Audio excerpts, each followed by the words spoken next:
La question, c'est pas est-ce qu'ils se foutent de nous, c'est pourquoi. En fait, si on ne te respecte pas, est-ce que tu donnes des raisons qu'on te respecte? Un enfant de 5 ans, il a déjà compris que c'était truffé de saloperies puis que c'est pas bon pour toi. Et si tu l'achètes, t'es en train de dire à l'autre, mais vas-y, piétine-moi, fous-moi du poison devant mes yeux, puis je vais le manger en sautant un pied joint, puis en réclamer encore. Les petits passages. Passages.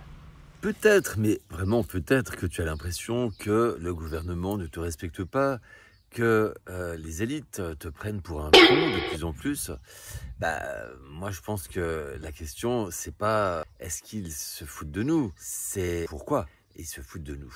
Et moi je le dis souvent dans mes vidéos, en fait on peut regarder les choses de différentes façons. Et quand on a, des élites qui agissent de la sorte envers nous, on pourrait se calimériser en disant mais ils nous veulent du mal, ils veulent nous empêcher, nous obliger, etc. Ou alors, ça peut être autant d'occasions de nous réveiller. Et je prends souvent l'exemple du Corona Circus.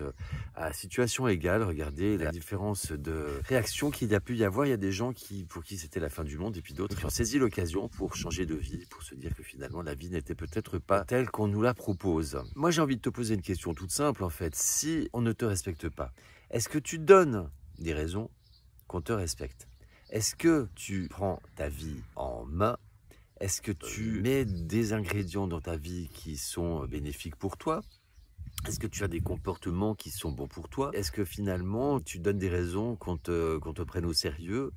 Voilà, pose-toi toutes ces questions parce que si tu regardes des conneries sur Internet, si tu regardes des conneries à la télé, si tu vas manger du McDo, si tu vas manger de la nourriture industrielle dégueulasse, si tu manges du poison, parce que en ce moment, plus personne ne peut ignorer que la nourriture qu'on nous propose, c'est du poison. Et quand c'est des produits transformés, des sodas, des gâteaux, des glaces, etc., mais je veux dire, un enfant de 5 ans, il a déjà compris que c'était truffé de saloperies, puis que c'est pas bon pour toi.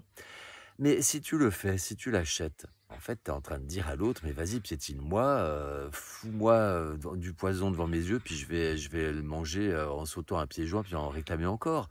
Les réseaux sociaux, c'est la même chose. Quand tu scrolles pour regarder des conneries, excuse-moi, est-ce que tu peux demander à ce qu'on te respecte si tu ne te respectes pas toi-même? Écouter des publicités où on te parle comme un gamin pour te faire acheter des produits dont tu n'as pas besoin avec de l'argent que tu n'as pas, ou de l'information ou des magazines, pareil, où on te parle comme un gamin pour te faire gober un narratif prêt à penser. Si tu payes 350 € pour un jeans ou une chemise, si tu fais la queue pendant toute la nuit devant l'Apple Store pour acheter le dernier iPhone, ne viens pas te plaindre ensuite que la vie te coûte cher et que c'est trop injuste. Pose-toi toutes ces questions et puis tu verras que poser la question, c'est y répondre. Je ne vais pas aller plus loin dans cette vidéo. Merci de votre attention. Si cette vidéo vous aura semblé pertinente, merci de la partager au plus grand nombre, de laisser des j'aime, des commentaires et de vous abonner à la chaîne. À tout bientôt. Prenez soin de vous. Je vous aime. Les petits passages. Passages.